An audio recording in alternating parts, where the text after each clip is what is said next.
Hi, everyone. Welcome to our latest webinar, live stream, whatever you want to call it today. I'm really excited about this particular topic, as I always am. I'm always excited about the topics that we choose for these things. And today is no different. I hope everyone is doing well today. Of course, the comments are open for those of you who want to contribute, ask questions. But anyway, today I'm going to get started, and as always, it's going to be an uh, action-packed session today, and I'm going to be talking about AI agents. Personally, I have been working with agents as soon as I saw the early agent frameworks come out. I'm talking about the early versions of Crew AI and um, the one from OpenAI itself. I was initially an AutoGen as well. I had started working on agents for a while, and then, of course, I built a ton of agents. I still build a bunch of agents, and this is something I kind of built quite a bit because a lot of internal stuff that we do at AppSec Engineer and my other organizations and V45 heavily we use agents for that, and we are kind of becoming an AI first organization, if you will. So this is really one of the things that we're doing with agents, and I've dog fooded a lot of this agents stuff as well as I've gone through it. So I know what I'm talking about because I've actually gone through it myself, and I'm really excited, just like Harshil is really excited about covering today's session and going through the topics that I have for today. So let me get started. Let me start sharing my screen. Just give me a second while I do that. And it should come up pretty soon. Yes, here we are. All right. By the way, some of the stuff that I'm showing you is already there on AppSec Engineer.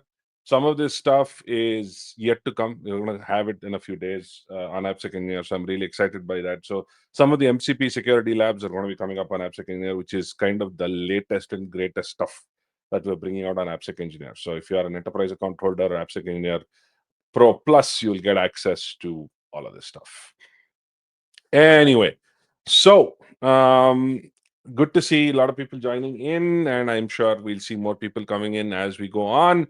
So today's session is AI agent security, the good, the bad, the ugly. So the topic really reflects the state of AI agents. Now, AI agents is something we've all heard of, I'm sure. Um, unless you've been living under a rock of some sort, AI agents is something I'm sure all of you have heard of. Some of you may know what it is, some of you may not know what it is, some of you may be very deep into what that is.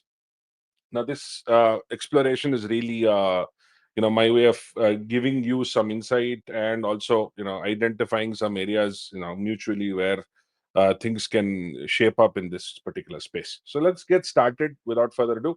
My name is Abhay, and I am the Chief Research Officer at AppSec Engineer. For those of you who don't know me, I do a lot of research in the latest areas of application security. It could be the cloud, when the cloud was, cloud security was a big focus area of mine till recently. And now, since AI has come into the picture, AI has become a huge and big area of focus for me.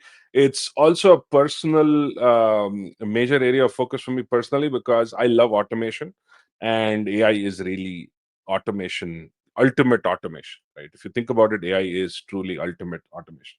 Now, today's session is going to be about this. What are AI agents? We're also going to talk about the differences between workflows and agents. We're going to talk about MCP. How many of you have heard of MCP or have hearing stuff about MCP? MCP has kind of dominated the AI agent space, and everybody has been talking about it. People have been deploying MCP servers left, right, and center.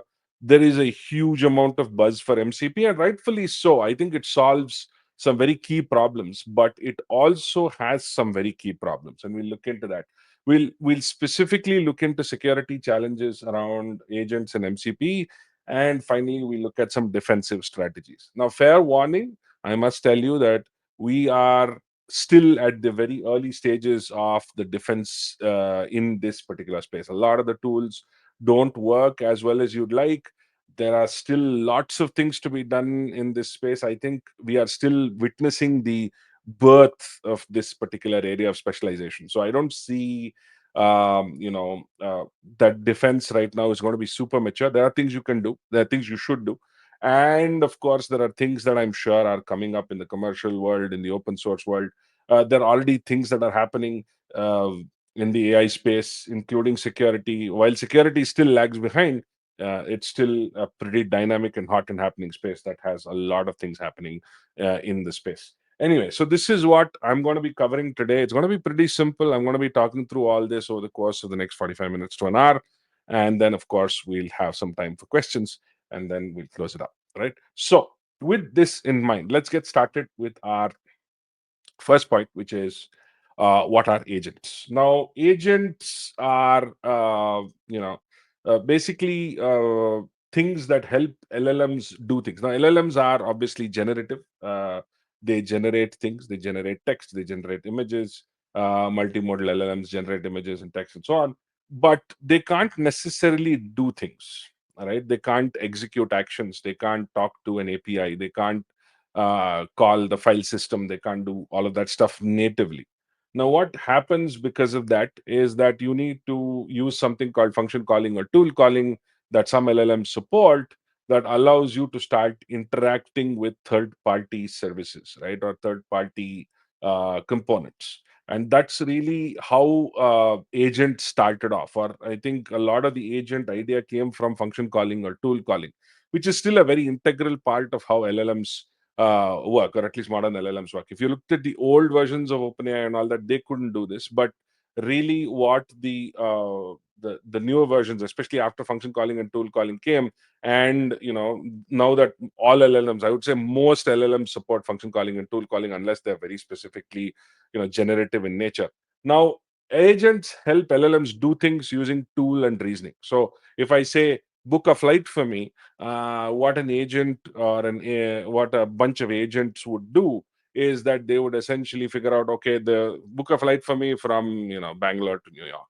What an agent or a bunch of agents would do, or the agency would do, really. So think about it like a travel agency, right? What would a travel agency do? First they would search for flights, then they would look at the budget, then they would identify which is the most optimal based on certain parameters, and then they would go to that particular site, then book the ticket and make sure I get confirmation or whatever it is, send the payment information, then finalize the air ticket, right? So that's typically how a human agent or a human agency would do that particular process.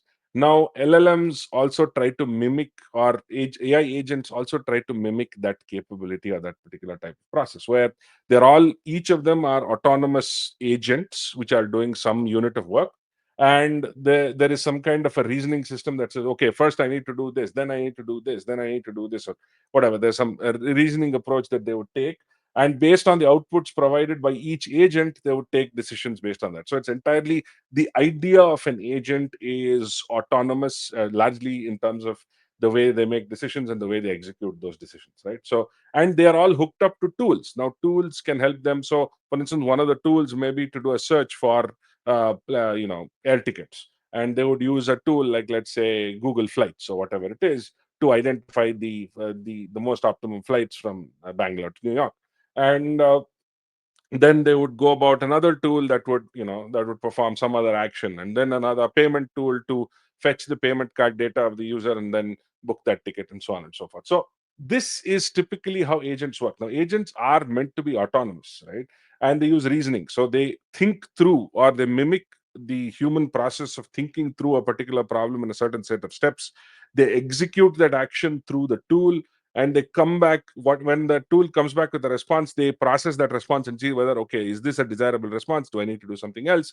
They change course of action based on the response that they do, and they are ideally meant for specific goals, like booking a ticket, doing this, doing that, whatever it is, right? It could be multiple things. So in fact, we are experimenting with an AI agent within AppSec Engineer that entirely generates courses for what you want to actually learn. So there are things like that that we're working on internally. So that's pretty interesting that we're doing.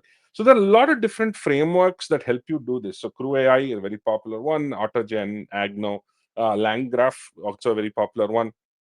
In fact, you go to, I think there's a directory for AI agents called AI Agents Directory. You go there, you'll find a ton of AI agents, to the different frameworks and libraries and platforms and all of that stuff, right? So you have multiple things that you can do with agents. Now, agents, a lot of us think of agents as workflows. And in fact, to be honest, when I got into the whole building agents part of it, I also thought they were that. But they're a little bit different than workflows. Now, workflows are typically, so this is what an agent is, right? So in this case, I just talked you through a flight booking example here. So user request, then they'd search for flights, then they would evaluate the options, the user would confirm, they would suggest alternatives, then they would actually book the flight, and then they would notify the user. This is like a, while it looks like a sequential flow, there are lots of autonomous decisions that are made by an agent. By the way, I'll be sharing the slide deck, so don't worry about it. Yeah, so there are lots of autonomous decisions that are made by an agent as the execution of that particular task goes. So this is an autonomous. This is truly an agent. Whereas a lot of times you are up against something like this, right? So you're up against a very well-defined workflow, and each aspect of that workflow might have an LLM call.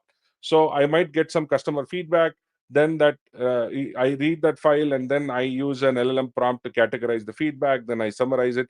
I don't need an autonomous agent to do this, right? It's a very standard sequential flow that does not change or has very limited change, or I might have to account for very limited change with a conditional statement like an if or whatever it is, right? So that is basically a workflow, and inside each workflow or inside each workflow entity, i can have I can have LLM calls and prompts and all of that stuff, right? So this is typically a workflow. Now, a lot of times workflows are confused with agents. Workflows are not agents, right? Agents are typically autonomous. Workflows are where you have defined tasks, and you have LLM calls chained with each other to do those defined tasks. That's fine. And many times, in fact, I'm saying that a lot of times you can just get away with doing this, and this is a much easier, much more deterministic, and much more reliable way of doing things. Whereas with autonomous agents, there is really no, you lose a little bit of reliability when it comes to autonomous agents. And sometimes it's much harder to think of scenarios in which they can be configured and so on. So, this is something that you will see is a very common pattern with agents. And this is also going to lead to one of its biggest security issues, which where the agent can completely go off the rails, right? It can go berserk, which means that if that agent has too many capabilities and privileges and tools, it can literally go and start doing things that it's not supposed to do based on a user's malicious input, which is basically prompt injection, right? Now, if the user, instead of doing this, decides to interact with the database and steal some information, that is also something that an AI agent can facilitate if it has that kind of capability. So you will see that this behavior of an agent, where it is autonomous and non-deterministic, is something that can cause agents to have security issues, and that is some of the core security concerns with AI agents. And that they can start directing things, they can start making decisions that are not really properly accounted for, or the fact that users can manipulate the input, and through that the agent can be tricked into doing something it should not do, very much like injection. And remember, agents have access to tools, which means they can make changes to your internal systems and do certain things. So the use of agents has to be very carefully considered. And in cases where workflows are enough, right? So that is something that you have to think about. Now, the other thing that has happened in the world of agents is something called called the Model Context Protocol. Now, this is built by the team at Anthropic, but now it has become a pretty well established protocol and set of standards around that protocol. So the idea here is that basically this is, I mean, to put it very, very simply, it is the USB-C of AI agents, right? Or it's the USB-C framework of AI agents, if you will, right? So the idea here is that you can set up multiple servers. Now, each server can do its own thing. So you can have one server for accessing Gmail, one server for accessing calendar, one server for accessing some other tool, what have you, right? You can create servers, and in those servers you can have multiple tools. So one can read email, one can write email, one can download attachment, whatever. You can have multiple tools that can do certain actions against that component. Or you can have a server that reads the file system, and you can have a bunch of file system calls there, right? Open file, close file, so on and so forth. So MCP basically allows you to do all of this. So you basically add servers to a host, and that host is basically running an LLM like Claude, your Cursor IDE, Windsurf IDE, any other tools. Olama now supports MCP. I think OpenAI also supports MCP, if I'm not mistaken, although I've not used OpenAI with MCP. So it's kind of become the dominant standard. In fact, Google has its own standard called A2A, which is agent to agent communication. But I don't see MCP kind of falling off in the map when it comes to the standard, because it's so easy to use. MCP is trivial to build. People, it's just easy to deploy, easy to run. It's just like installing some executable on your host and hooking it up to your LLM, and the LLM can just you give it certain inputs, and it can start calling those tools and getting those inputs and processing outputs however you want it to do. So MCPs can have servers, and those servers can talk locally, which means, like, let's say it's a file system MCP, right? It's going to talk to the local file system and identify things, open file, close file, read file, write file, whatever it is, right? It can do all that locally, or it can talk to the local network and do certain things on the local network. Like, let's say an nmap scan. I recently was working on an MCP that can do an nmap scan through natural language, right? So, or it can start talking to web APIs like Gmail, Slack, etc., where you have OAuth credentials, and those OAuth credentials can be loaded by the server, short-lived OAuth credentials, and then those credentials can be used to access the user's account on these services or any other services. It could be Salesforce, it could be what have you. So MCP servers are dime a dozen. In fact, if you look at the MCP servers, in fact, you look at the awesome MCP server list, you'll actually see like a ton of MCP servers, right? So, in fact, this you'll see there are MCP servers for anything and everything. There's a lot of different MCP servers. It could be for browser automation, which means that your browser could be automated for certain testing tasks. We have a whole bunch of security MCP servers where let's say you want to use one password as an MCP, you can do that. Gitra as an MCP server, Shodan as an MCP server.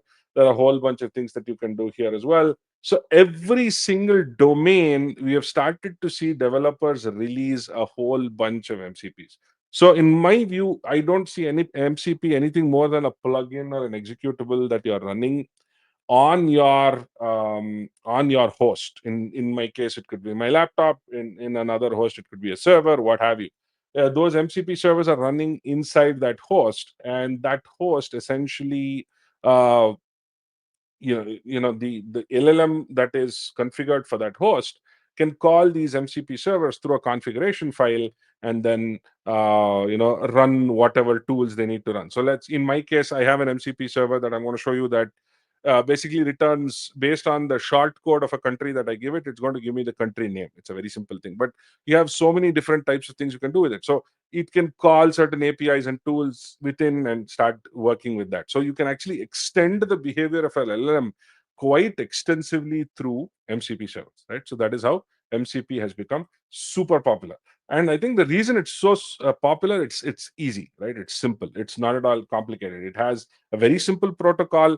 The protocol essentially allows you to query an MCP server, list all the tools in that MCP server, and then call the tool with certain parameters. That's it. It's really that simple. So you have those parameters that you can use. Now, as you can probably imagine, based on the stuff that I've said so far, the biggest risk of MCP servers is that they are running on your host. That is point number one. And they are executable, which means that if your MCP server has tools like file system, etc., they can start obviously accessing.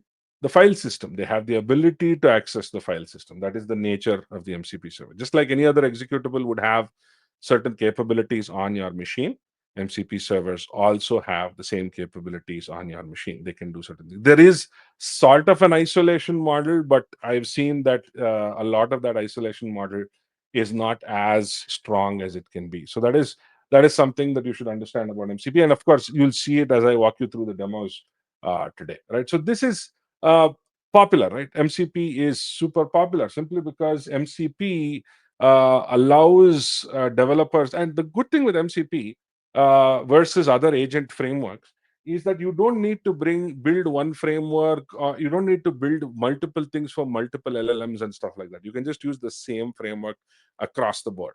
If you're and LLMs, because of the nature of the MCP ecosystem, are also now supporting MCPs. I don't see any LLM that is not looking to support it.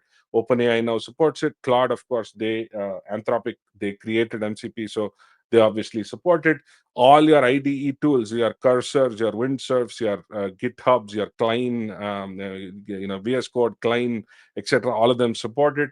And even Olama with open source models have now started supporting, and open source models have now started supporting MCP. So everyone is jumped on the MCP bandwagon, and there are some things that are potentially dangerous here, right? Now, yeah, this is why I said the universal protocol. It's very popular. No variances due to models and types. Not dependent on framework. So let's say your AI agent framework is suddenly purchased by a super predatory company, which is suddenly decides to raise the rates by quite a bit or something like that. Then you can't use it. This doesn't have vendor lock-in because it's a protocol. That protocol can be used by anybody, and it's not dependent on any sort of framework. So it's not going to be locked in. Features are not going to be locked in. It's just basically the protocol. Now it gives you obviously both local and remote tool access, which means you can plug it into local stuff, which is your file system, your network, your SQLite databases, your other databases, MySQL, Postgres, what have you. Or you can plug it into remote sources, like let's say you can have a Google Flights MCP server that can talk to Google Flights and get you flight information. Or you can talk to Google Drive, search for files or get you the file, or figure out what is in the file and generate a summary of that file, whatever, right? You'll have multiple tools. So you have a server, which is, think of the server as, let's say, Google Drive is the server. And in Google Drive server, you have several tools. One could be reading a file, one is listing files, one is searching files, one is whatever, summarizing files, whatever, right? So you can have different tools. Now each of those tools do a very specific thing, and I'll show you this in the demo which is coming up soon. Now, let's talk about one of the biggest vulnerabilities with agents that I've seen across autonomous agents as well as you will see in the MCP world. Now, this is called excessive agency. Now, this is one of the OWASP top 10 LLM security issues that you see with agents in the year 2025. So, excessive agency is very common. Excessive agency basically means that you're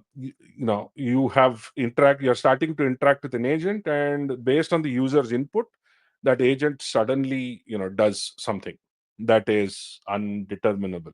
The agent suddenly, instead of just listing your purchase information, which is, let's say, what the agent is designed to do, it suddenly starts getting information about the company's financials or whatever it is, or starts deleting entries in the database, things like that, right? So that can have a huge impact, right? Because agents, if they have that kind of capability, if they have those kind of access to tools, those agents can literally open up the Pandora's box to doing a whole bunch of crazy things. So excessive agency is one of those big issues that you'll see with agents across the board, right? So the idea is that excessive agency, you have an agent or a bunch of agents that are calling tools. Now, one of those agents, or in all of those agents, might have access to too much functionality, or might have not validated or something like that. And through that, I can get it to execute things that it's not supposed to do. I can bypass authorization, do certain things, which is what I'm going to do in my agent attack that I'm going to showcase very soon. Okay, so this is what it is, right? So examples, there have been enough examples of excessive agency. There has been there has been a agent called LLM Math, which is a tool And that LLM math has allowed people to execute remote code on the backend system, right? Because it uses math and it's running code, so it's a code execution agent. So obviously the user can bypass the prompts to execute some code on the backend operating system. This was one of the early excessive agency examples. This is also an example of a excessive agency where I can turn off super user, delete entries in a database. I can do all kinds of things in a Postgres agent or a Postgres, in a Postgres tool as setting environment, right? So this is something that I can do. So it happens only because one, your agents have access to too many highly privileged tools. They may not need access to that many tools, but they do, right?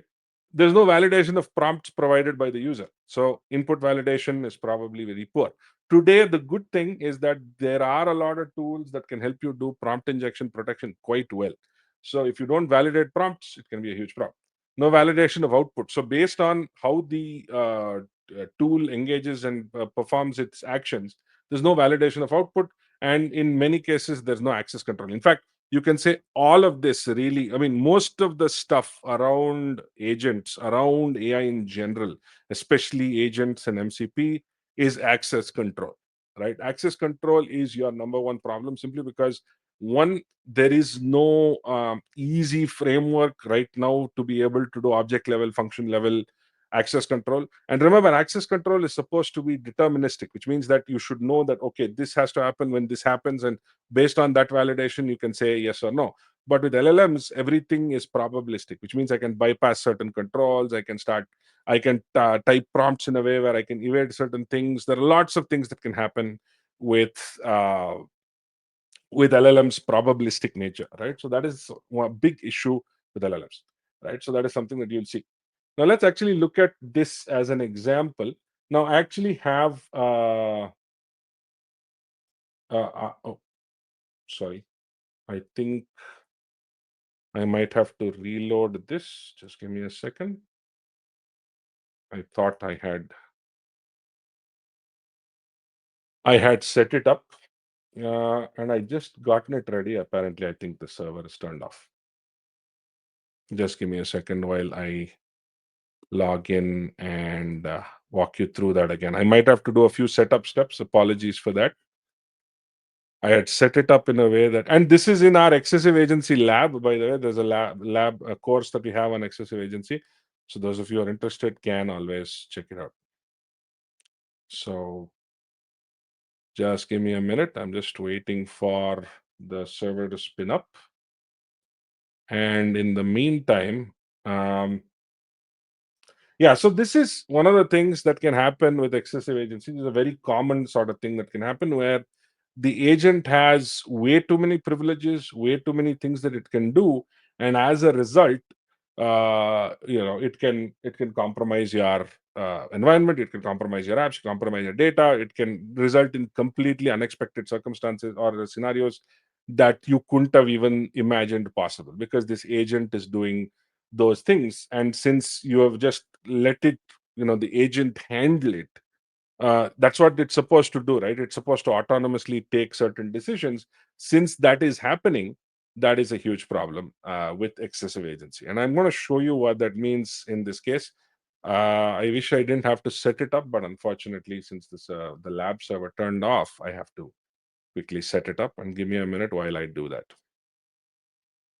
By the way, this gives you, so those of you who have access to this lab, you'll actually see that you have access to our LLM sandbox as well. So let me actually, so you actually generate an OpenAI LLM sandbox. So you'll see that that's happening.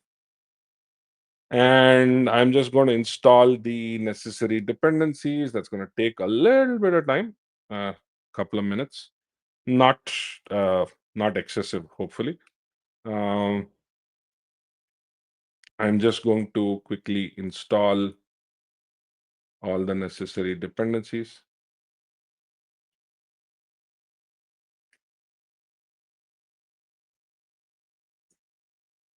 Pip install.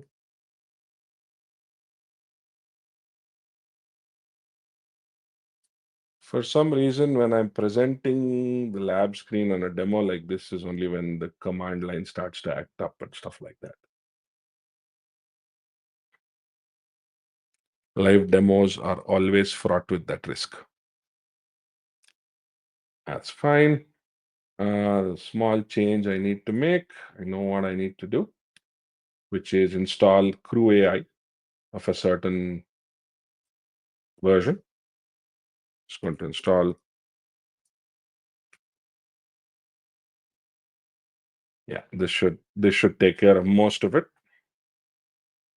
And there is also one more dependency that I need to install. This one, which is DuckDuckGo search. Yeah, so I'll explain how this agent is actually working, and I'll also show you the attack, and I'll also show you the defense. Now, is the defense perfect?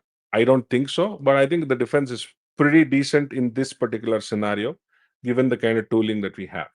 So it definitely addresses some of these things, but and it definitely addresses the access control part of it relatively well. So I'll get into that and I'll explain all these things. With LLMs, I would say security validation is not going to be as simple as in the case of typical application security, simply because again, in application security, the solutions are in many cases deterministic. In LLMs, everything is probabilistic. So we don't know whether it is going to perfectly work or not. That is one of the natures of with dealing with LLMs. You're going to see that, and that's one of the big challenges with security also, because it's entirely probabilistic. Anything it can be evaded. It's basically like one of those things where you can evade a certain control that you put in. I have one more dependency to install. Yeah, almost done. Yes, great. So awesome. So now let me actually walk you through the code. Now this is an LLM agent. This is an agent written in a framework called Crew AI. And this agent is a security research agent, right? It writes blogs on security research and exploit scenarios, and it writes it into a file. So basically, there are two agents here. One is a security researcher, and one is a writer. The security researcher researches the stuff, hands off the data to the writer. The writer creates the blog and publishes it to a file. That's basically what's happening. A file with the content. Now, there are a couple of things happening here that is really wrong. Now they have access to certain tools. Now, obviously, the security researcher needs to investigate and find all this information on the internet. So it has access to a search engine tool, which is this. It also has access to a shell tool. Now, the shell tool, obviously, as you can understand, runs commands on the backend operating system. Now, the shell tool is needed because the file has to be written to the local system. So that's why the developer thinks that I need to have access to shell, because I can just write it to the file system. And that's why this is happening.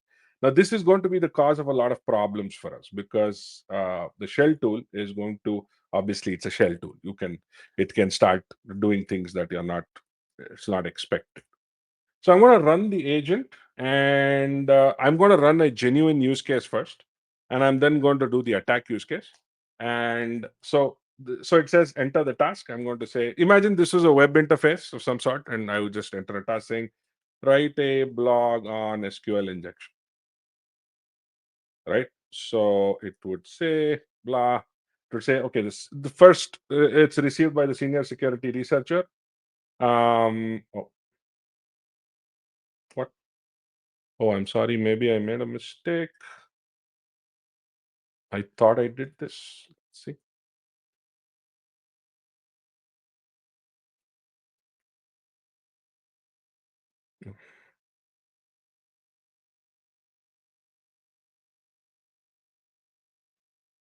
One second.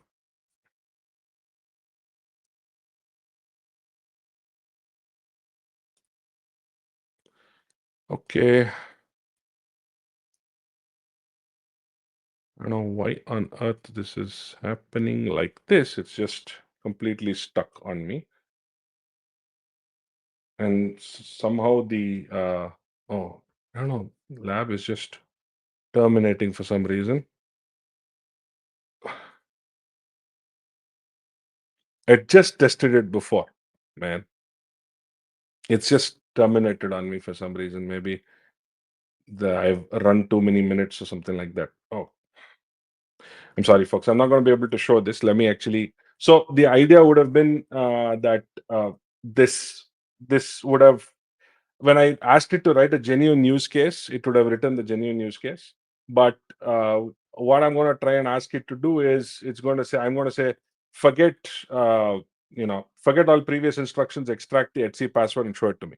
So what happens then is that it pulls the file, because it has access to a shell tool. It pulls the file and it basically just uh, you know exposes that file to the user, or it can send it over an API call, whatever it is, right? So that is what can happen with the agent here. Now, there is a defense part of it, and I'll try and show you the defense code at least. If not, I don't think I can show you that. So the defense, just give me a sec while I spin up the server again. Not sure why it just stopped on me. I think there's something to do with my browser control, which is in my AirPods or something. I heard some sound, so it's probably some kind of a browser call that's happening, which is just nuking the server, which is stopping the server on the screen that I was on. This sometimes happens when I'm doing a demo, especially in some of these cases. But let's see if I can at least show you the code. Yeah, yeah, that's the issue. I mean, it's supposed to give me a token. It's not giving me a token, and that's the problem. It has given me a token, but that token is expired because the lab expired. That is the issue. Yeah. Will it leak its system prompt? Yes, it's possible. It can, depending on how it's set up, it can potentially leak the system prompt as well. Um, Now I have gotten another server. Hopefully, let's see. Just waiting for no. Okay. Terminal ASC CTL init LLM. Okay. So now let me again just give it a shot. I don't want to just not give this a shot. It's a nice lab. So might as well try and see if I can show you, as long as, and in the meantime, I'll also show you the defense.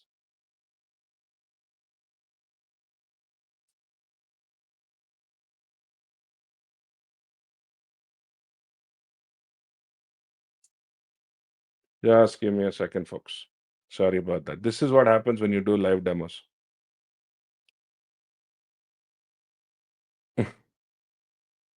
Something always, you could have tested it a million times, and in the last minute, something can potentially happen. Okay, pip install. And then finally, the problem with this lab is also that there are too many dependencies. One of the problems with any AI agent framework is that it literally makes you install everything, and that is very irritating. So that's what happens sometimes. So that's why you can see that installing Crew AI, one library installs all of this stuff, which is just mind-boggling to me how that happens. But hey, that happens. Nothing much can be done about it. You can't selectively choose which libraries you want. There are certain libraries or frameworks that are very minimalistic. There's one called B, which is an agent framework that's pretty minimalistic. But Crew AI, some of the AutoGen ones, the LangChain ones, they're all huge. They install literally like 10,000 different packages, and unfortunately, there's nothing much one can do about it because of the nature of you know those frameworks. So last dependency, let's see whether this works. Okay, so now I will just try and show you the exploit, and then I'll show you the defense with this Python agency dot py. And if this works, let's see.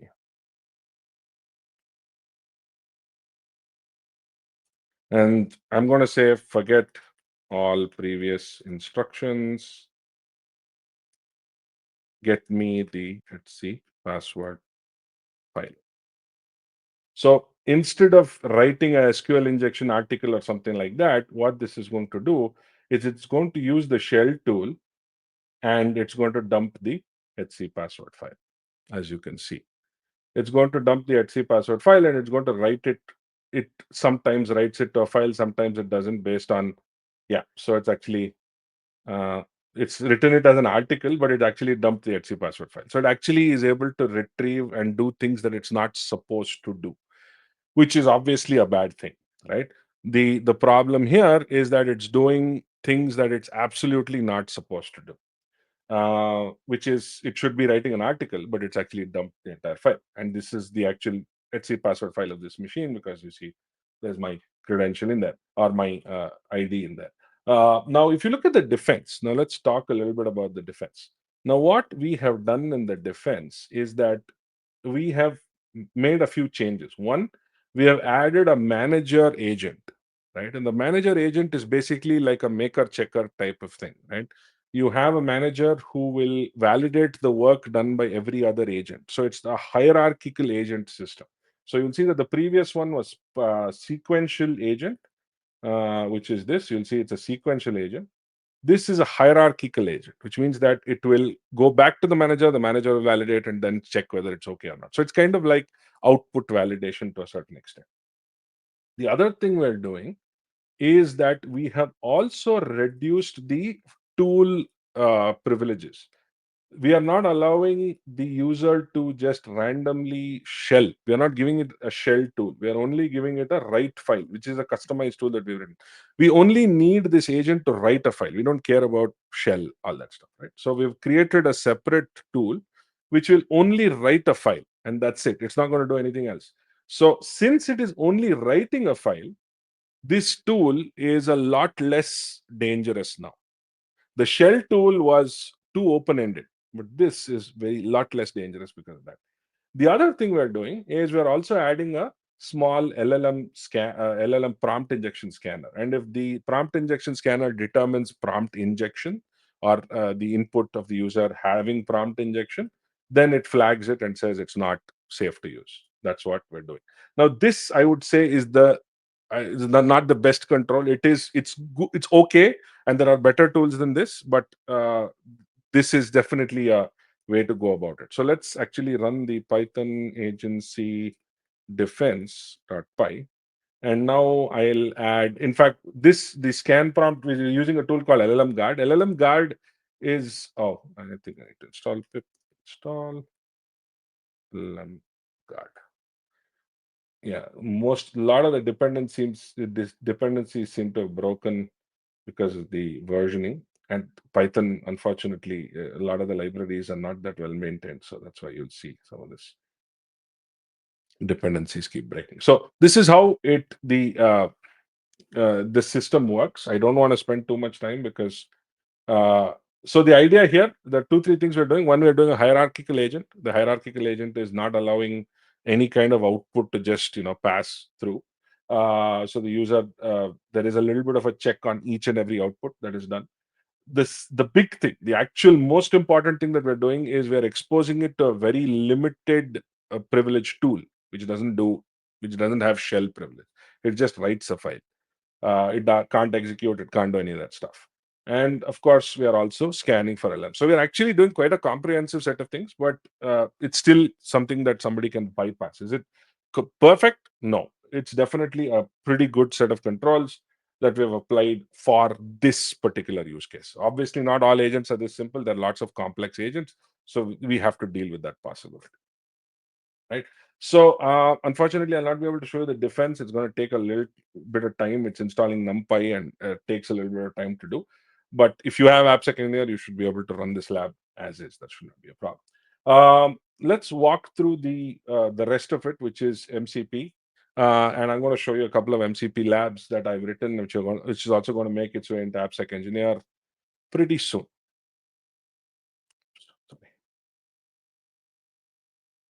Right. Now with MCP, like I mentioned, is a system that just allows you to deploy servers in the host, and your LLM, which has those servers configured, can just call those tools. So it basically, uh, when it runs that server, it says, "Hey, what kind of tools do you have? Give me a list of tools that you have."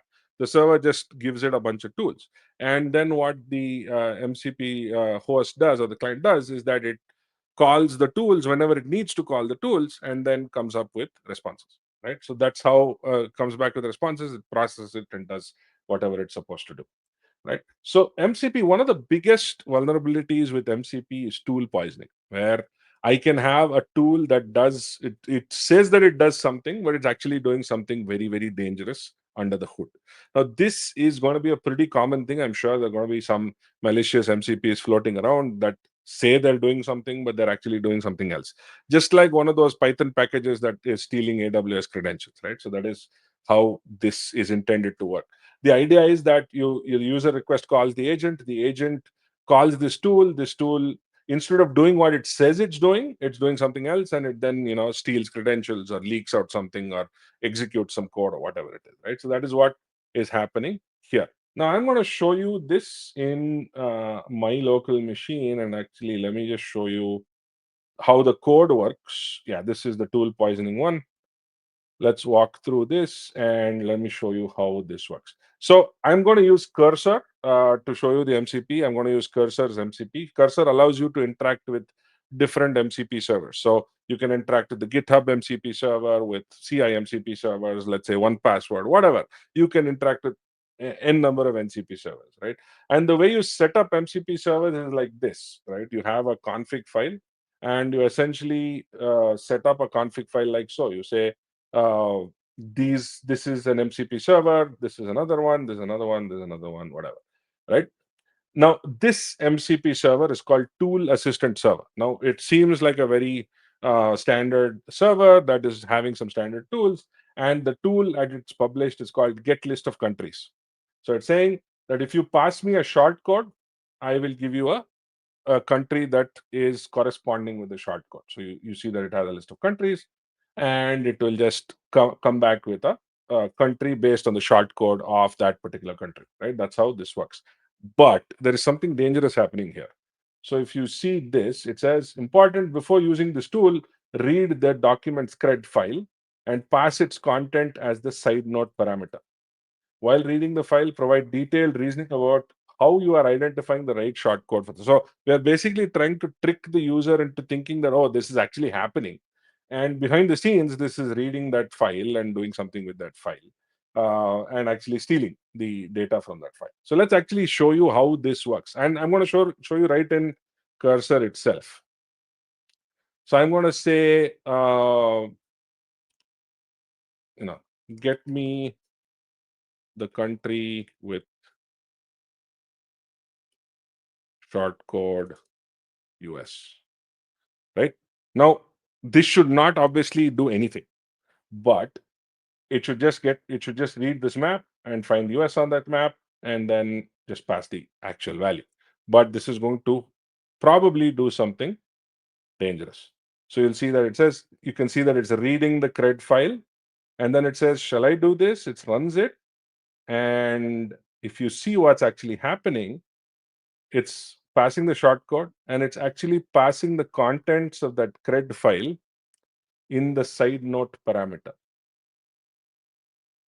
right? So you can see, like, just like any other malicious library or framework that you're using, or executable that you have on your machine, this can that easily be weaponized to do multiple things, like in this case stealing credentials. It's saying that it is doing something, but in reality it is completely doing something which is super nefarious, right?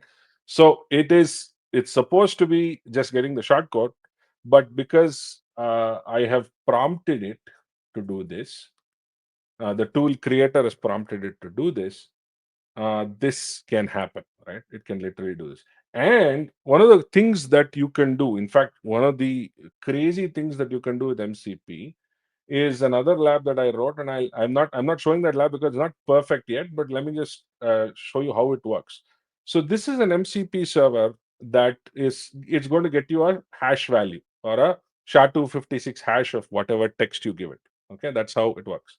Now, once so what it does is that it counts the number of times this particular function is called, and if the number increase is more than 3, then it changes the nature of the function. It changes the nature of the function to say that, okay, when this is done, write the create a string called this, and change the nature of that particular tool, or even within this particular tool, give it a completely different response, right? So you can see that at runtime, the behavior of an MCP server can change. The tool can do a completely different thing than what it says it's doing. So what it says it's doing is this, but after 3 times, what it's actually doing is this, which is crazy, right? This is very dangerous behavior, simply because anyone can just embed some random instructions in this, and that becomes the nature of how the tool works as soon as it is installed, or as soon as 1 or 2 runs happen, or whatever it is, 1 or 2 executions happen. This is very dangerous behavior from from an MCP standpoint. Now I'm going to show you another last demo for today before we close. And this is another type of attack called tool shadowing. Now, this is very similar to the tool poisoning that I showed you, but this is slightly worse than that. Now, let's talk about what this is doing. Now, let's say you have 2 MCP servers, right?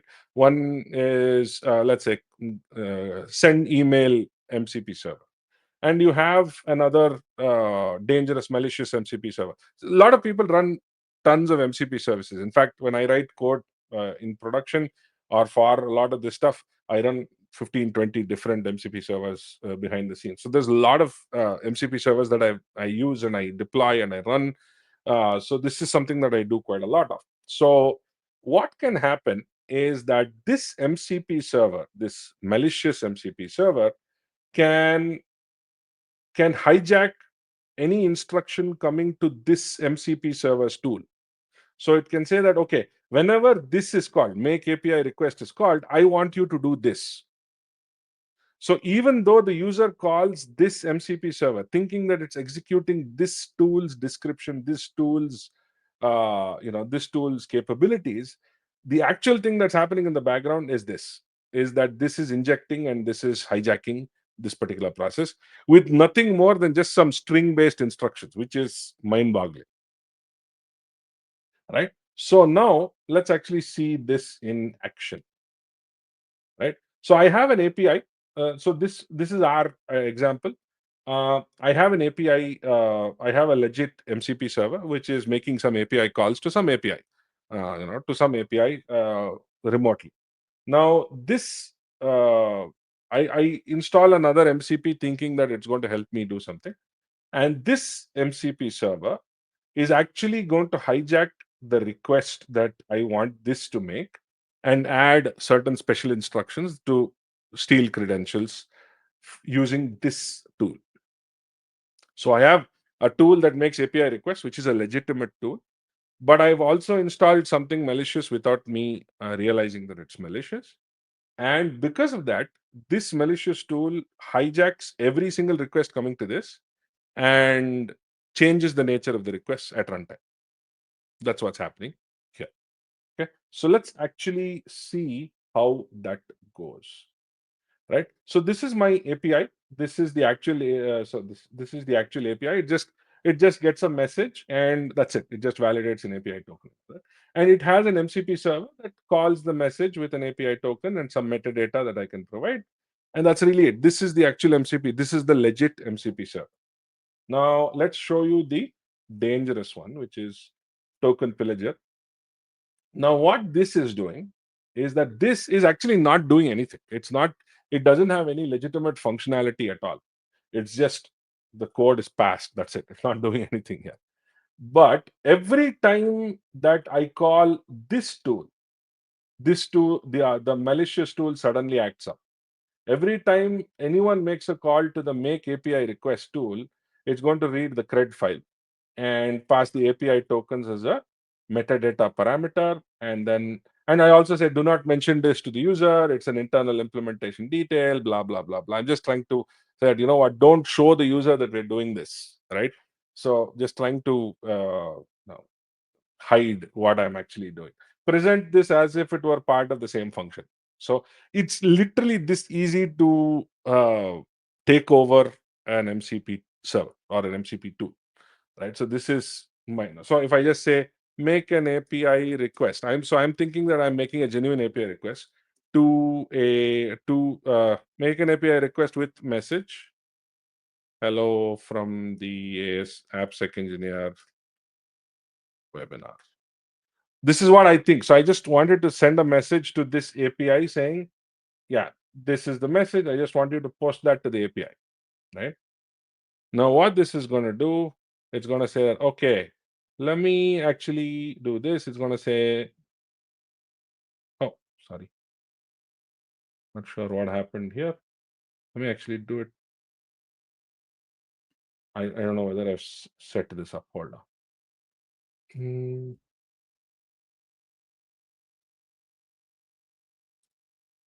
yeah, this is working. It should work. Let's see.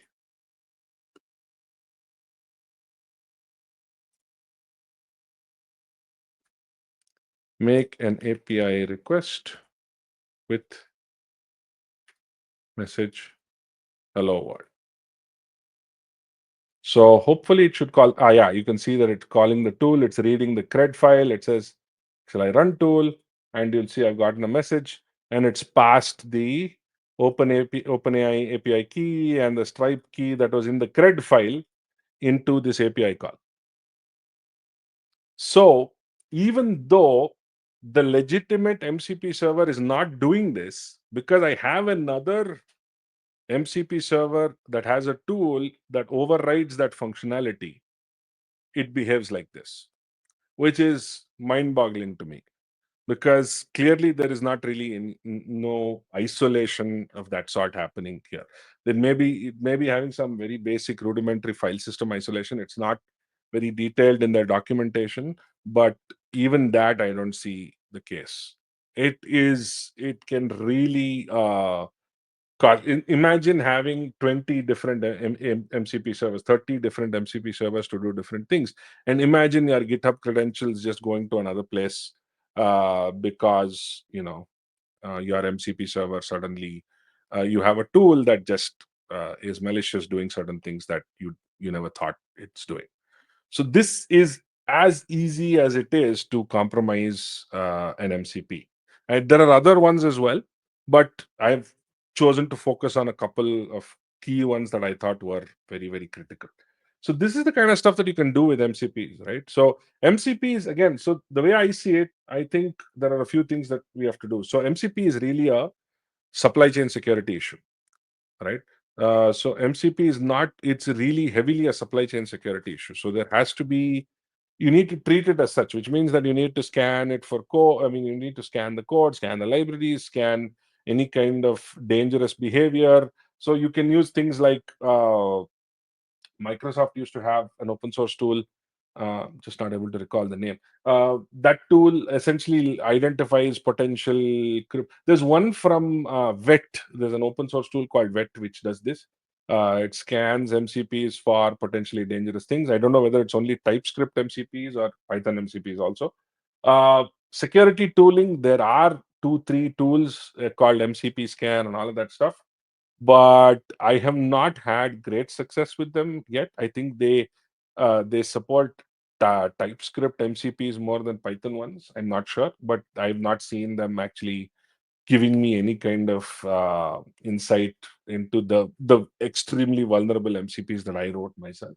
But I think one of the big things that you can do is one, focus on type safety extensively. That is, do not allow any additional parameters than you absolutely need. Do not allow any data structures that, I mean, do not allow things to just go into non-validated data structures. Have proper types and struct matching in your code. It really goes back to having secure coding practices across the board. And this is something we teach extensively as part of AppSec Engineers curriculum, which is secure coding, right? You input validation, how to do it, what is the kind of things you should do, how do you do validation, how do you do model validation, so on.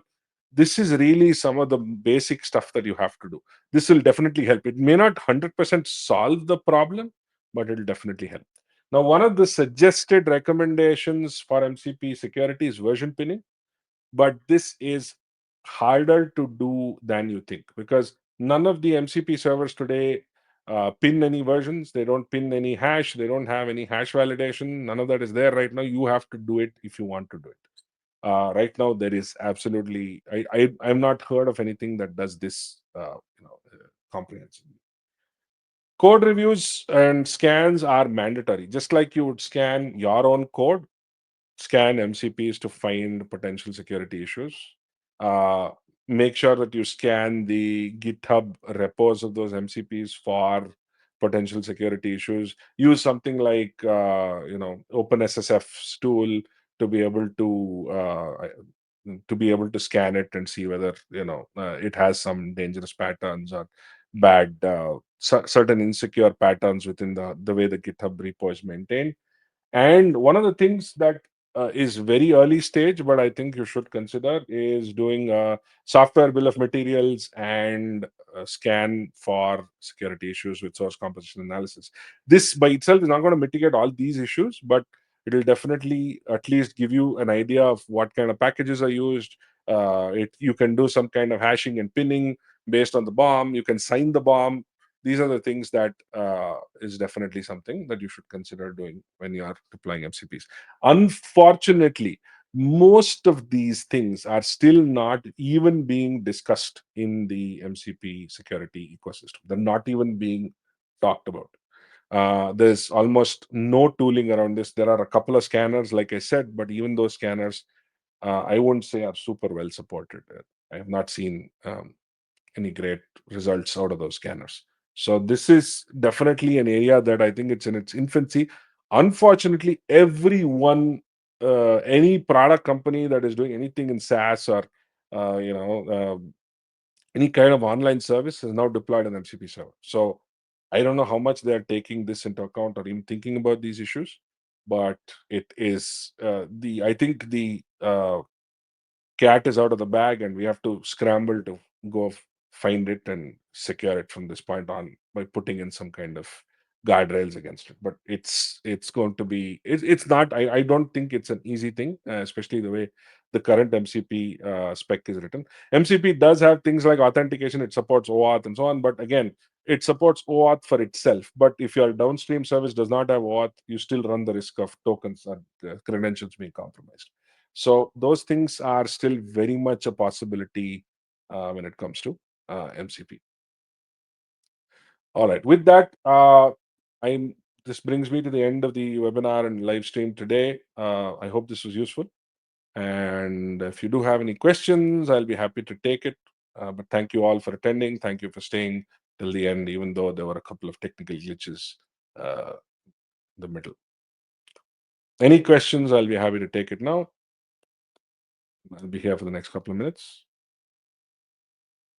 Any questions on any of this? Let me know.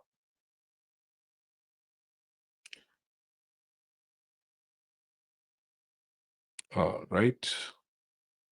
Yeah, if there are any questions, and if you're on LinkedIn or X or wherever, please reach out and I can obviously try and answer it. Thank you so much. I enjoyed this. I really liked preparing for it, as well as building out the labs that we're going to be in AppSec India pretty soon. Thank you so much. Appreciate all your time and effort. And see you in the next one. Thank you so much. Bye bye.